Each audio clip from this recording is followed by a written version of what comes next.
اپنے فرشتوں کو زمین پر بھیجتا ہے اور فرشتوں کو بھیج کر اللہ حکم دیتا ہے جبرائیل کو، جبرائیل جاؤ جہاں جہاں میرے بندے میری عبادت کرتے ہیں، جہاں جہاں میرے بندے میرے لیے استغفار کرتے ہیں اور اپنے گناہوں سے توبہ کرتے ہیں، تو اے جبرائیل ان فرشتوں کی جماعت کو لے جا کر ان کے پاس بٹھا دو اور ان سے مصافحہ کیا کرو اور ان کی بارگاہ میں جو سو مغفرت کی دعا کیا کرو۔ یہ وقت یعنی کہ تنزل الملائکۃ والروح فیہا بإذن ربہم من کل امر سلام ہی حتی مطلع الفجر، یعنی کہ مغفرت کی دعا فرشتے اس وقت تک کرتے ہیں، یعنی کہ 26ویں تاریخ یعنی کہ دن تھا اور رات 27ویں جب سورج غروب ہوتا ہے اس وقت سے لے کر صبح صادق تک جو سو یہ سلسلہ جاری رہتا ہے۔ ہمارے لیے فرشتے مغفرت کی دعا کرتے ہیں، ہمارے لیے فرشتے یعنی کہ ہمارے دعاؤں پہ آمین کہتے ہیں۔ تو میرے دوستوں اور بزرگوں، نوجوان ساتھیوں، اللہ تبارک و تعالیٰ کا یہ بہت بڑا ہمارے لیے کرم ہے۔ اللہ تبارک و تعالیٰ ہمیں یہ رات عطا کیا ہے اور اس رات میں بیٹھ کر تھوڑی سی گفتگو سننے کی ہمیں توفیق عطا فرمایا ہے۔ یہ اللہ جل جلالہ و عما نوالہ کا یہ بہت بڑا کرم ہے۔ اللہ کے رسول صلی اللہ علیہ وسلم فرماتے ہیں شب قدر کی رات میں، شب قدر کی رات میں اللہ تبارک و تعالیٰ یعنی کہ قرآن کو نازل کیا۔ کیا نازل کیا؟ قرآن کو نازل کیا۔ قرآن کیسے نازل ہوا جی؟ یعنی کہ اللہ تعالیٰ کیا فرمایا؟ انا انزلناہ فی لیلۃ القدر، یعنی کہ ہم نے قرآن کو نازل کیا اسی رات میں۔ تو قرآن کو جو سو لوح محفوظ سے جو سو آسمان دنیا پر، جو آسمان ہمیں نظر آ رہا نا، اس آسمان پر جو سو پورے مکمل قرآن کو جو سو آسمان اول پر نازل کیا، پھر وہاں سے جو سو بتدریج یعنی کہ 23 سال کے عرصے تک جو سو جب جتنا ضرورت پڑا، جتنی ضرورت پڑی، قرآن کو اللہ تعالیٰ بطور وحی جبرائیل امی کے ذریعے جو سو حضور صلی اللہ علیہ وسلم کے قلب انور پر نازل کیا۔ 23 سال عرصے تک 30 پارے 6666 آیتوں کو اللہ تبارک و تعالیٰ نے 23 سال کے عرصے میں جو سو مکمل کیا ہے۔ لیکن اللہ تبارک و تعالیٰ کی شان دیکھو، 23 سال یہ قرآن کو نازل کیا اور یہ قرآن وہ قرآن مقدس ہے جس کو اللہ تبارک و تعالیٰ ارشاد فرماتا ہے کہ یہ قرآن کو ہم نے نازل کیا ہے۔ دنیا مٹ جائے گی تو مٹ جائے گی، یعنی کہ اللہ تعالیٰ نے بہت سے کتابوں کو بھی نازل کیا، جیسے کہ تورات کو نازل کیا، زبور کو نازل کیا، انجیل کو نازل کیا، صحیفوں کو نازل کیا، یعنی کہ اتنے کتابوں کو نازل کیا۔ لیکن اللہ نے یہ نہیں فرمایا کہ زبور کی حفاظت میں کروں گا، تورات کی حفاظت میں کروں گا، انجیل کی حفاظت میں کروں گا، صحیفوں کی حفاظت میں کروں گا۔ نہیں، اللہ نے فقط اتنا کہا قرآن کو ہم نے نازل کیا اور اس کی حفاظت بھی ہم بھی کریں گے۔ قرآن کو ہم نے نازل کیا اور حفاظت اس کی ہم کریں گے، یعنی کہ کسی کتاب کی حفاظت کی ذمہ داری اللہ تبارک و تعالیٰ نے نہیں لیا۔ بہت سے کتابیں ہیں لیکن کسی کتاب کا حافظ نہیں ملے گا دنیا کے اندر، اگر ملے گا تو وہ قرآن کا حافظ ملے گا۔ اور قرآن کے حافظ کا مقام کیا ہے؟ قرآن کے حافظ کا مقام یہ ہے، جن ماں باپ اپنے بچوں کو حافظ قرآن بناتے ہیں،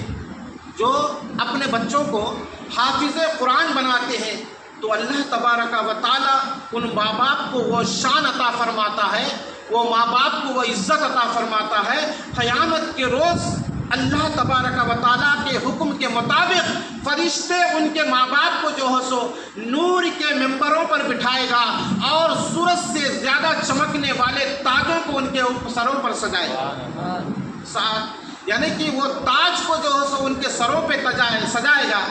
تو ساری امتیں دیکھیں گی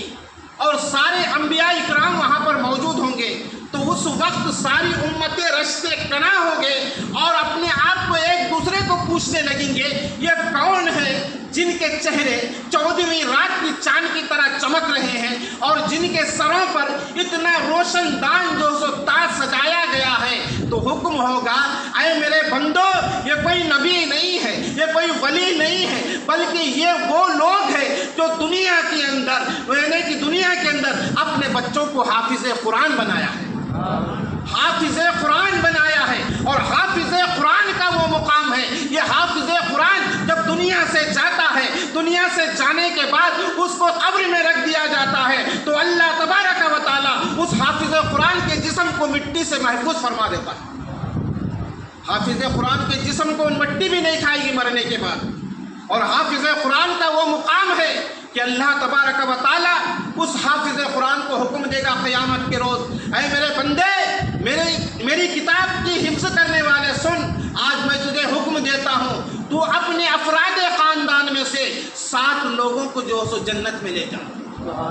7 لوگوں کو ایک حافظ قرآن جنت میں لے جاتا ہے. ایک عالم دین کی اہمیت اور اس کا مقام یہ ہے، وہ 7 لوگوں کو نہیں بلکہ جسے چاہے اسے جنت میں لے جاتا ہے. حافظ قرآن صرف 7 لوگوں کو لے جاتا ہے، لیکن ایک عالم دین وہ جسے چاہے اسے جنت میں لے جاتا ہے. تو یہ حافظ قرآن کا مقام ہے. تو میرے دوستوں اور بزرگوں، نوجوان ساتھیوں، یہ حافظ قرآن اللہ تبارک و تعالیٰ کی بارگاہ میں اتنا مقبول ہے. یعنی کہ حافظ قرآن کا مطلب یہ نہیں سمجھنا کہ ہر ایک حافظ کی بات. حافظ قرآن وہی ہے جو حلال کو حلال جانا،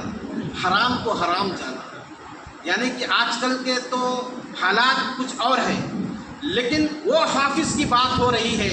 وہ حافظ کا ذکر ہو رہا ہے جو حفظ کرنے کے بعد، قرآن مقدسہ کو یاد کرنے کے بعد، قرآن نے جس کو حرام کیا ہے اس کو چھوڑ دیا اور قرآن نے جس کو حلال کیا ہے اس کو اپنا لیا. ان حافظ قرآن کی یہ تذکرہ ہو رہا ہے، ان حافظ قرآن کی یہ بات ہو رہی ہے. تو میرے دوستوں اور بزرگوں، نوجوان ساتھیوں، لیکن جب شمعون رحمۃ اللہ علیہ کہ جب یعنی کہ ان کی عبادت، ان کی ریاضت کو دیکھ کر صحابہ اکرام متغیر ہوئے، پریشان ہوئے، اور ہونے کے بعد اللہ کے رسول صلی اللہ علیہ وسلم جب غم زدہ ہوئے تو اللہ تبارک و تعالیٰ نے یعنی کہ قرآن کی یہ صورت یعنی کہ سورہ قدر کو نازل کیا اور شب قدر جیسی عظمت والی رات کو ہمیں عطا کیا. تو وہ رات صحابہ اکرام کی تڑپ کی وجہ سے ہمیں ملی ہے. صحابہ اکرام کی یعنی کہ جرت و جسارت کی وجہ سے یہ رات ہمیں ملی ہے. صحابہ اکرام کی تڑپ کی وجہ سے ہمیں یہ رات ملی ہے. تو میرے دوستوں اور عزیزوں، ہم اور ساتھیوں، تو پھر اس رات کو ہم کیسے گزاریں؟ ہنسی مذاق میں گزارے، کھیل کود میں گزارے، ٹائم پاس میں گزارے، فیس بک یا واٹس ایپ چیٹنگ میں گزارے؟ نہیں میرے دوستوں، یہ رات ہمیں ملی ہے، یہ ہماری بڑی خوش نصیبی ہے. یہ رات ہمیں ملی ہے، یہ ہمارے لیے بہت عظمت والی رات ہے. اس رات کو اگر گزارنا ہے تو اللہ کی عبادت میں گزارا کرو. اس رات کو اگر گزارنا ہے اللہ کی بارگاہ میں استغفار میں گزارا کرو، کیونکہ اس رات میں اگر کوئی جوان اللہ کی بارگاہ میں توبہ کرتا ہے تو اللہ کے رسول فرماتے ہیں جوان اگر اس رات میں توبہ کرتا ہے تو اللہ تبارک و تعالی مشرق سے لے کر مغرب تک جتنے قبرستان ہیں ہر قبرستان سے 40 روز تک عذاب کو اٹھا لیتا ہے. ایک نوجوان جو اپنے نفس پر جو سو پابندی لگاتا ہے اور اللہ کی بارگاہ میں توبہ کرتا ہے، اے بار الہی میں نے آج تک جو گناہ کیا ہے آج تیری بارگاہ میں صدق دل سے توبہ کرتا ہوں، اتنا کہنا تھا. بس اللہ تبارک و تعالیٰ اس کو وہ انعام عطا فرماتا ہے، وہ شرف عطا فرماتا ہے، وہ عزت عطا فرماتا ہے، وہ بلند و بالا مقام عطا فرماتا ہے. مشرق سے لے کر مغرب تک جتنے قبرستان ہیں، ان قبرستان میں جتنے مسلمان مردے دفن ہیں، ان تمام کے اوپر سے 40 روز تک جو سو عذاب کو اٹھا لیتا ہے.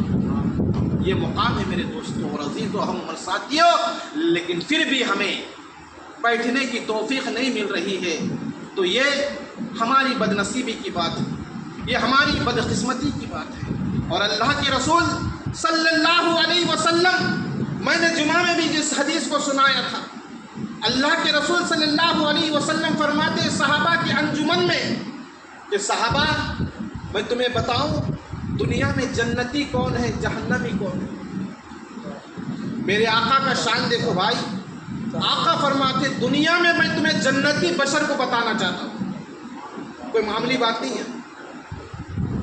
یہاں اتنے بیٹھے ہوئے ہیں، اس میں جنتی کون ہے، جہنمی کون ہے، ہمیں کیا پتا، ہمیں کیا پتا، اس کا ہمیں کیا علم ہے. لیکن آقا دو جہاں صلی اللہ علیہ وسلم فرماتے صحابہ میں تمہیں جنتی اور جہنمی کا میں ڈیفینیشن بتا دوں. تو صحابہ اکرام نے پوچھا یا رسول اللہ یہ تو بہت بڑی بات ہے، جنتی اور جہنمی. تو صحابہ اکرام جو سو علم کے اتنے لالچور تھے، علم کے اتنے حریص تھے، وہ اللہ کے رسول اگر کچھ کہہ دیتے تو میں نے کہا بارہا